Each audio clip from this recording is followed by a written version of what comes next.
i7 ગુજરાતનો અવાજ। નમસ્કાર દર્શક મિત્રો, i7 ન્યૂઝ ગુજરાતીની સાથે હું છું આપની સાથે પાયલ બામભણિયા। તો જોઈએ આજના મહત્વના સમાચાર।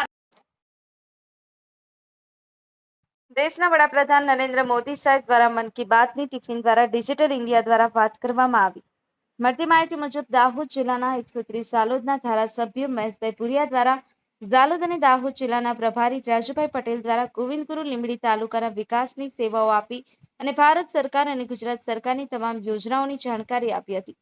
શાળાઓ, આરોગ્ય સેવાઓ, રોડ અને રસ્તાઓની છેવાડાના વિસ્તારો સુધી પારદર્શક વહીવટ આપી અને ઝાલોદ અને ગોવિંદગુરુ લીંબડી તાલુકાનો વિકાસની હરણફાળ ભરી રહ્યો હોવાની વાત માનનીય ધારાસભ્ય મહેશભાઈ પુરિયા દ્વારા ઉપસ્થિત રહેલ કાર્યકરોને જાણકારી આપી હતી અને આવરાની મહાનગરપાલિકાની, ગ્રામ પંચાયતો અને જિલ્લા તાલુકાની સામાન્ય ચૂંટણીઓમાં ભાજપને મત આપી મજબૂત બનાવવા આગળ વધવા સૌને અપીલ કરવામાં આવી।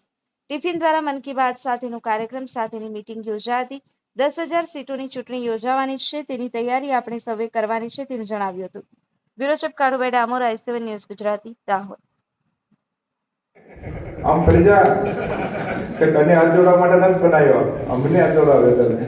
અક્ષરભાઈ નાયક ઉપસ્થિત બધા સન્માનિત જિલ્લા સભ્યો, તાલુકા સભ્યો, સરપંચીઓ, ભારતીય જનતા પાર્ટીના સૌ સન્માનિત કાર્યકર્તાઓ, આજે આપણે સૌએ માન્ય પ્રભારી સાહેબ અને દાહોદ જિલ્લાની ટીમ 130 ઝાલોદ વિધાનસભાના સૌ પાયાના કાર્યકર્તાથી માંડી અને સૌ સંગઠન, આપણા સૌ ચૂંટાયેલી પાંખ સૌ સાથે મળી માન્ય વૈશ્વિક નેતા, આ દેશના લોકપ્રિય પ્રધાનમંત્રી નરેન્દ્ર મોદી સાહેબની મન કી બાતનો કાર્યક્રમમાં તમે બધા ઉપસ્થિત છો, તમારું સન્માન અને સ્વાગત કરીએ છીએ। આપણા દેશના યશસ્વી અને લોકપ્રિય પ્રધાનમંત્રી સાહેબે દેશ હોય, દેશના રાજ્ય હોય, જિલ્લા હોય, તાલુકા હોય, ગામડા સુધી ખેડૂત વર્ગ હોય, વેપારી વર્ગ હોય, યુવા વર્ગ હોય કે સૌને સાથે લઈને ચાલનારી દેશ અને રાજ્યની ભારતીય જનતા પાર્ટીની સરકારના આપણને બધાને મન કી બાતના માધ્યમથી આપણને બધાને શુભ સંદેશ આપ્યા। આ દેશની નરેન્દ્ર મોદી સાહેબની સરકાર, ગુજરાતની ભૂપેન્દ્રભાઈ પટેલ સાહેબની સરકાર, બંને સરકારો ડબલ એન્જિનવાળી સરકારે છેક ગ્રામ પંચાયતથી માંડી તાલુકા પંચાયત હોય, જિલ્લા પંચાયત હોય કે રાજ્ય સુધી કે દેશ લેવલ સુધી ભારતીય જનતા પાર્ટીનું શાસન। ભાઈઓ બહેનો, ભારતીય જનતા પાર્ટીની સરકાર ગરીબોની સરકાર, વેપારી વર્ગની સરકાર, આમ આદમી પાર્ટીની સરકાર સૌની સાથે લઈને ચાલનારી આપણી સરકાર અને આપણી પાર્ટી છે। ભાઈઓ બહેનો, છેક પાયામાં જે સેવાળાના માનવી સુધીની જે સુવિધાઓ છે એ સુવિધાઓ આપવાનું કામ આપણા દેશના યશસ્વી અને લોકપ્રિય પ્રધાનમંત્રી નરેન્દ્રભાઈ મોદી સાહેબ અને ભૂપેન્દ્રભાઈ પટેલ સાહેબના માધ્યમથી સેવાળાના માનવી સુધી વિકાસના કાર્યો આજે કાર્યરત છે।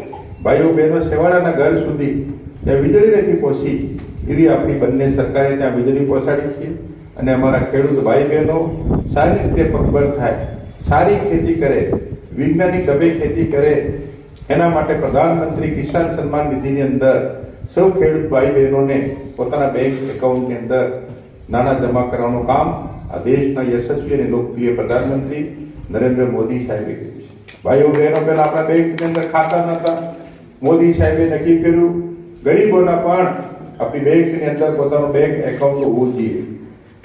જે તે વખતે વિપક્ષવાળા મોદી સાહેબના આદેશનું આહવાનનો અવગણના કરતા અને કહેતા હતા કે બેંકની અંદર મોદી સાહેબ ખાતા ખોલે। ભાઈઓ બહેનો, આજે દેશની સરકાર, રાજ્યની સરકારની બધી સહાયના યોજનાઓ સીધા લાભાર્થીના બેંક એકાઉન્ટની અંદર જમા થાય। વિધવા માતા હોય, વિધવા માતાના પૈસા પણ બેંક એકાઉન્ટમાં જમા થાય। આપણા વૃદ્ધ માતા પિતા હોય, વૃદ્ધ માતા પિતાના રૂપિયા પણ બેંક એકાઉન્ટમાં જમા થાય। તકતા માતા હોય, તકતા માતાના પણ એના બેંક એકાઉન્ટમાં જમા થાય। પ્રધાનમંત્રી કિસાન સન્માન નિધિ હોય એ પણ એના બેંક એકાઉન્ટમાં જમા થાય। આપણને ભગવાન નહીં કરે, નારાયણ, આપણને કુદરતી બીમારી થાય, આકસ્મિક બીમારી થાય ત્યારે આપણે રાજ્ય સરકારના 5 લાખ રૂપિયા, ભારત સરકારના 5 લાખ રૂપિયા આપણને મફત ઈલાજ માટે, સારવાર માટે પણ આપણા બેંક એકાઉન્ટની અંદર 10 લાખ રૂપિયાની માત્ર રકમ આપણા ખાતામાં જમા થાય। ભાઈઓ બહેનો, કોરોના કાળથી આ દિન સુધી આ દેશના યશસ્વી અને લોકપ્રિય પ્રધાનમંત્રી નરેન્દ્રભાઈ મોદી સાહેબે ગરીબોનો સવાર અને સાંજનો 2 ટાઈમનો રસોડાના ભોજન માટે તો એ મફત અનાજ આપવાનું કામ પણ દેશના યશસ્વી અને લોકપ્રિય પ્રધાનમંત્રી નરેન્દ્ર મોદી સાહેબે પંડિત દીનદયાળ ગ્રાહક ભંડારના માધ્યમથી આજે ગરીબોને આપણને 2 ટાઈમનું ભોજન આપવાનું કામ પણ નરેન્દ્ર મોદી સાહેબ કરે છે. ભાઈઓ બહેનો, આ દેશની સરકાર, રાજ્યની સરકાર, આપણા સૌની સરકાર, ગરીબોની સરકાર, જ્યાં આજે રસ્તા નથી પહોંચ્યા એવી જગ્યાએ આપણી રાજ્ય સરકારે અને ભારત સરકારે પ્રધાનમંત્રી રસ્તા, મુખ્યમંત્રી ગ્રામ સડક યોજના અને ગરીબો માટેના આપણા સ્થાનિક ટ્રાઇબલ સપ્લાયના માધ્યમથી પણ વનબંધુ કલ્યાણ યોજના થકી રસ્તાઓ, ધારાસભ્યના જોબ નંબરના રસ્તાઓ, સ્થાનિક આપણી તાલુકા કક્ષાની એક્ટિવિટી હોય, વિકાસશીલ હોય, આયોજન મંડળ હોય, એના માધ્યમથી પણ ખૂટતી કડીના ભાગરૂપે આપણા વિસ્તારની અંદર વિકાસના કાર્યો કર્યા છે. ભાઈઓ બહેનો, આજે 130 જાલોદ વિધાનસભાની અંદર 262 શાળાઓ આપણી કાર્યરત શાળાઓ છે. આ શાળાઓમાંથી 88 જેટલા આપણા વર્ગખંડો તૈયાર થઈ ગયા, 32 જેટલી શાળાઓના ટેન્ડરો છે અને 108 જેટલી શાળાઓ ટેન્ડર પકડી હેઠળ છે. ભાઈઓ બહેનો, શિક્ષણની વાત કરીએ, પાયાના શિક્ષણ માટે, ઉત્તમ શિક્ષણ માટે, ગુણવત્તાવાળા શિક્ષણ માટે, આદિવાસી બાળકો, વાલ્મીકી સમાજના બાળકો, આમ જનતાના બાળકો, સૌ સમાજનો પેરડી વિકાસ થાય, સર્વાંગી વિકાસ થાય, એના માટે રાજ્યની સરકારે આપણા તાલુકા માટે અનેકવિધ પ્રાથમિક શાળાના ઓરડાઓ મંજૂર કર્યા છે અને એ આજે આપણે નમૂનારૂપ આપણી ત્યાં ગામડાની અંદર આપણા બાળકો પ્રાઇમરી શિક્ષણ, અપર પ્રાઇમરી શિક્ષણ માટે ગામડાની અંદર આજે અભ્યાસ મેળવે. નંદગઢની વાત કરીએ, નંદગઢની અંદર પણ 543 જેટલા 130 જાલોદ વિધાનસભાની અંદર નંદઘરો આવેલા, એમાંથી આપણે 121 જેટલા નંદઘરોના નવીન મકાનો બનાવી અને આજે કાર્યરત કર્યા. ત્યાં પાયા માટેનું શિક્ષણ, જીરો જ્ઞાનનું શિક્ષણ હોય, ધાત્રી માતાનો પૌષ્ટિક આહાર હોય, સગર્ભા માતાનો પૌષ્ટિક આહાર હોય, નાની નાની કિશોરીઓનો કુપોષણમાંથી મુક્ત કરવાનો આહાર આપવાનું કામ પણ આપણી દેશ અને રાજ્યની સરકારે કર્યું છે. ભાઈઓ બહેનો, અનેકવિધ યોજનાઓ 130 જાલોદ વિધાનસભા મત વિસ્તારની અંદર આજે સિંચાઈની વાત કરીએ, 17 જેટલી ઉદ્વહન સિંચાઈ યોજનાઓ આજે કાર્યરત છે. 27 જેટલી યોજનાઓ ટેન્ડર પ્રક્રિયા હેઠળ છે. ટૂંકા ગાળાની અંદર ઉદ્વહન સિંચાઈ યોજના ટેન્ડર ખુલશે તો આપણે 27 જેટલા ગામડાઓના ખેડૂત ભાઈ બહેનોના ખેતર સુધી પહોંચાડવાનું કામગીરી આપણે કરવાના છે. એ જ રીતે વાત કરીએ ભાઈઓ બહેનો, CSC હોય, આજે જાલોદ તાલુકાની અંદર 18 જેટલા પ્રાથમિક આરોગ્ય કેન્દ્રો છે.